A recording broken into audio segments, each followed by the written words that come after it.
Selamat pagi dan terima kasih pendengar Pro 1 RRI yang masih terus bersama kami di pagi hari ini. Dan pendengar, kita masih punya satu topik ya yang kita bahas di pagi ini terkait dengan bagaimana Bawaslu Kabupaten Manggarai melakukan pengawasan di masa tenang dan juga nanti pas pemungutan dan juga penghitungan suara.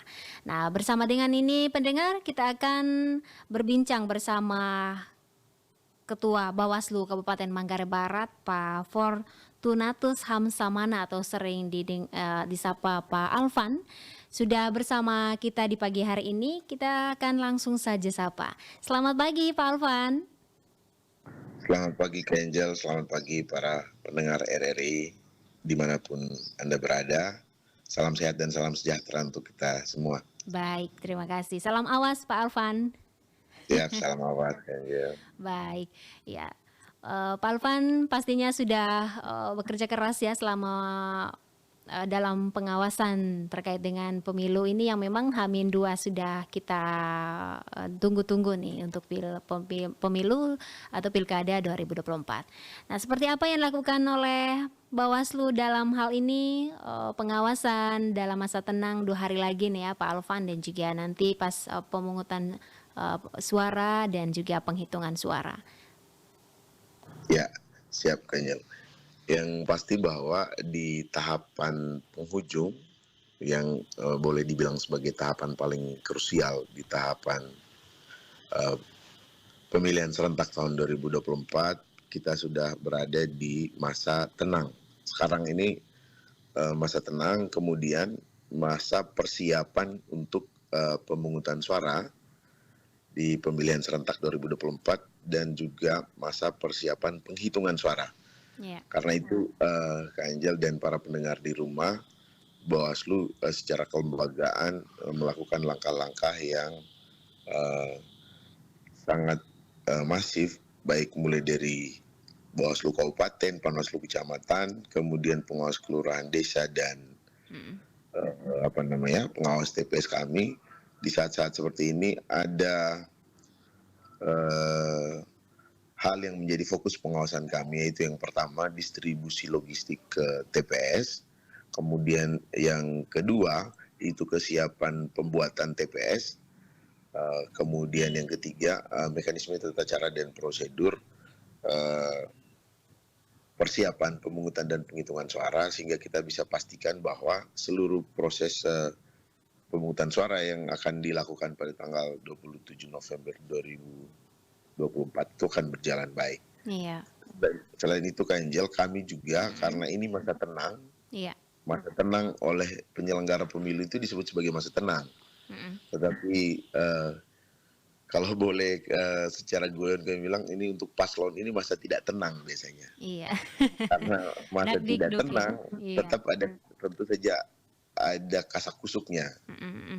Sehingga saran kami kepada pemilih di masa tenang ini waktunya untuk para pemilih, ya kan, menentukan dan mempertimbangkan secara baik siapa paslon yang akan mereka pilih sebagai kepala daerah, ya kan. Betul. Kemudian mereka untuk pemilih siapkan juga dokumen untuk pencoblosan, ya kan, seperti KTP elektronik misalnya, atau biodata kependudukan misalnya, ataukah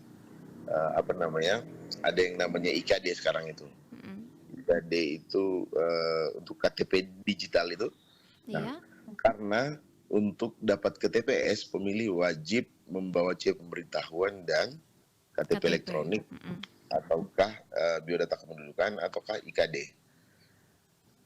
Dan itu perintahnya harus. Jika itu tidak dilakukan oleh pemilih, itu kemungkinan akan mempersulit pemilih untuk menggunakan hak pilih pada hari pemungutan suara.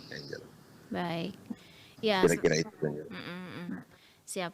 Baik, dengan dalam melakukan pengawasan ini juga ya Pak Alvan, apa yang dilakukan atau mekanisme seperti apa yang dilakukan oleh Bawaslu dalam masa tenang ini? Baik, terima kasih Kanjel. Yang pasti bahwa secara garis besar Bawaslu akan lagi, kita kemarin sudah menggelar pasukan apel siaga untuk gelar patroli pengawasan masa tenang. Nah, itu terdiri dari seluruh anggota Bawaslu Manggarai dan para staf di tingkatan kabupaten itu kita personilnya 21 orang, kemudian ditambah dengan Panwaslu kecamatan itu ada 3 komisionernya ditambah 7 staf, berarti di 12 kecamatan ada 120 orang, tambah PKD-nya 171 orang dengan pengawas TPS-nya ada 636. Jadi kita sudah melakukan apel gelar pasukan untuk melakukan patroli pengawasan di masa tenang. Baik. Kira-kira begitu Ganjala. Iya. Kalau di Kabupaten Manggarai ini ada beberapa TPS yang nanti akan dilaksanakan pemilu pilkada nih Pak Alvan. Dari keseluruhan TPS kita ada 636 TPS. Dan dari 636 TPS itu Angel, kami beberapa waktu lalu sudah melakukan pemetaan kerawanan. Iya. Itu menjadi istilahnya alat deteksi dini kami, alat deteksi dini untuk kita kemudian bisa menentukan langkah pencegahan apa yang bisa kita lakukan. Iya. Nah, dari pemetaan kerawanan itu misalnya dari sisi aspek isu disabilitas saja, pemilih disabilitas kita di Manggarai ini tersebar di 283 TPS. Itu ada di 283 TPS, karena itu kami mengingatkan KPU untuk memberi akses yang cukup kepada pemilih disabilitas agar tidak terjadi diskriminasi terhadap pemilih, terutama pemilih disabilitas di 283 TPS. Itu kita sudah ingatkan. Kemudian kami juga sudah sampaikan kepada PLN bahwa kami mendata ada 13 TPS yang sama sekali tidak memiliki akses listrik. Oke. Karena pilkada kita sangat membutuhkan listrik, apalagi dari sisi sistem penghitungan. Sistem penghitungan kan KPU menggunakan Sirekap mulai dari TPS. Karena itu akses terhadap jaringan menjadi suatu keharusan. Demikian juga tentu saja halnya dengan listrik. Kira-kira itu antara lainnya, Kanjel. Siap. Ya. Dalam hal ini juga dalam masa tenang ini ya Pak Alvan, apa yang boleh dan tidak boleh dilakukan oleh masyarakat seperti itu? Siap, ini pertanyaan yang sangat menarik Angel, karena sebetulnya di masa tenang ini begitu banyak larangan-larangan yang boleh dan tidak boleh dilakukan gitu kan. Iya. Misalnya untuk pasangan calon dan timnya, yang dilarang itu adalah pasangan calon dan tim atau siapapun, setiap orang itu dilarang untuk melakukan kampanye dalam bentuk apapun. Iya. Salah satunya misalnya bagi stiker pasangan calon, itu kan salah satu bentuk kampanye yang paling sederhana, itu tidak boleh dilakukan. Kemudian misalnya ada kegiatan atau program yang dilakukan oleh pemerintah dalam konteks pemerintah daerah misalnya. Pemerintah daerah jangan sampai misalnya membuat program dan kegiatan seperti bagi-bagi bansos misalnya, kemudian mengajak pemilih untuk memilih pasangan calon tertentu ketika dia bagi bansos. Itu bisa kena pidana penggunaan program dan anggaran pemerintah untuk kepentingan pasangan calon tertentu misalnya, ya kan? Iya. Kemudian untuk kami penyelenggara pemilu tentu saja kami tetap menjaga integritas agar pemilu ini tetap pilkada ini tetap baik-baik saja. Kemudian untuk untuk pemilih juga dan pengawas kita di jajaran kita tekankan untuk melakukan pengawasan secara melekat, ya kan? Ya. Kemudian kita pastikan agar mereka juga bisa melakukan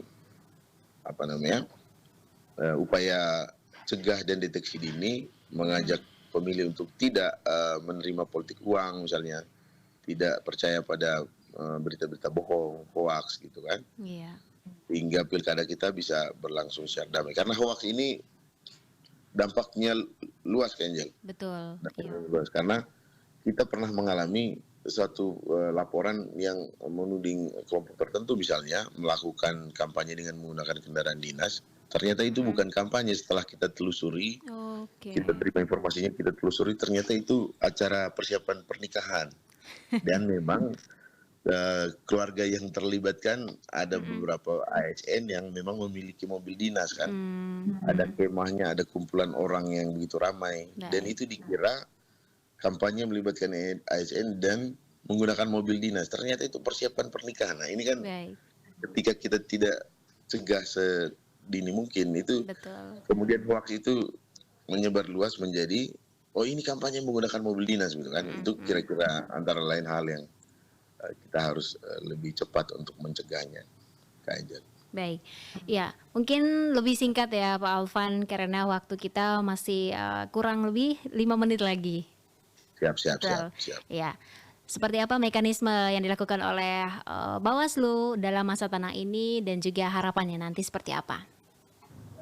Siap, makasih Kak Angel. Yang pasti bahwa kita tetap menggunakan strategi pencegahan secara maksimal agar tidak terjadinya pelanggaran. Jika pencegahannya tetap tidak berhasil, baru kita akan melakukan upaya penindakan. Karena pada faktanya hampir semua dugaan-dugaan pelanggaran yang terjadi itu kita lebih banyak selesaikan dengan cara pencegahan. Antara lain misalnya ada larangan untuk tidak boleh berkampanye di luar jadwal. Nah, kita mengajak paslon untuk membersihkan sendiri alat peraga kampanye yang berseliweran karena itu terkategori kampanye di luar jadwal. Kemudian menonaktifkan seluruh akun resmi media sosial pasangan calon supaya mereka tidak berkampanye melalui media sosial. Itu antara lain untuk menghalang-halangi untuk tidak biar pasangan calon tidak berkampanye di luar jadwal. Misalnya untuk media massa cetak misalnya atau teman-teman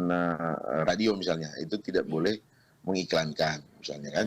Nah, itu antara lain pencegahan. Sedangkan untuk pemungutan dan penghitungan suara, pencegahan yang kita lakukan adalah kita mengajak pemilih untuk mengecek namanya di DPT yang sudah beredar di TPS-TPS mereka, kemudian memastikan agar mereka sudah mendapatkan pemberitahuan 3 hari sebelum hari pemungutan suara. Sehingga sedapat mungkin kita mengajak pemilih untuk ke TPS dan supaya bisa menggunakan hak pilih secara baik, membawa pemberitahuan dan KTP. Itu untuk pemilihnya. Kemudian untuk penyelenggara pemilu, kita juga menyampaikan surat-surat imbauan, terutama dalam hal ini KPU, agar tidak melakukan pelanggaran mulai di masa tenang sampai di hari pemungutan suara dengan tetap menaati mekanisme tata cara prosedur pemilihan. Betul. Sehingga semuanya bisa berjalan baik. Kira-kira itu antara lain yang kita lakukan kayaknya. Ya, terakhir ya Pak Alvan, harapan yang ingin disampaikan untuk masyarakat dalam hal nanti pas pemilu itu seperti apa? Yang pasti bahwa kami berharap apapun perbedaan pilihan yang ada di kelompok masyarakat itu dihargai sebagai wujud warna demokrasi kita kan perbedaan ya kayaknya ya. Iya. Kemudian jangan tergoda dengan rayuan politik uang karena sekali Anda menggadaikan kedaulatan pilihan saudara itu akan membuat masa depan daerah kita menjadi suram. Dan terakhir kita mengajak masyarakat untuk ayo kita awasi bersama, kemudian pantau lingkungan di sekitar kita. Misalnya ada pelanggaran seperti politik uang, silakan dilaporkan ke Bawaslu. Yang paling sulit itu biasanya Kak Angel adalah laporan itu jenis pelanggarannya jelas, bukti-buktinya cukup, dan itu yang biasanya mempersulit kami selama ini karena kebanyakan laporan itu bukti-buktinya tidak kuat gitu. Itu juga yang kita berharap bahwa masyarakat datang melapor, sertakan dengan bukti minimal 2 alat bukti, sertakan juga dengan saksi minimal 2 saksi. Kira-kira begitu Kak Angel. Baik. Terima kasih. Iya, terima kasih Pak Alvan atas kesempatannya sudah berbagi bersama Prosat RRI ND dan juga selalu siap siaga dalam memberikan informasi kepada kami juga. Salam awas dan semoga pemilu atau H-2 ini ke depan dapat berjalan dengan baik dan lancar. Salam sukses Pak Alvan. Amin. Salam sukses juga buat RRI dan para pendengar di rumah. Terima kasih. Baik. Selamat pagi, selamat beraktivitas. Pagi. Baik pendengar Pro 1 RRI ND, terima kasih atas perhatian Anda terkait dengan informasi aktual yang kami hadirkan ke ruang dengar Anda dan juga informasi-informasi ini semoga menjadi hal penting ya yang kita harus ketahui bagaimana KPU dan juga Bawaslu dalam melakukan ataupun menyukseskan pilkada nanti di tanggal 27 November yang memang kita nanti-nantikan. Tentunya pendengar, kami terus bersama Anda ya di pagi hari ini hingga pukul 10 waktu Indonesia Tengah, Pro 1 RRI ND, kanal informasi dan inspirasi. Kanal informasi.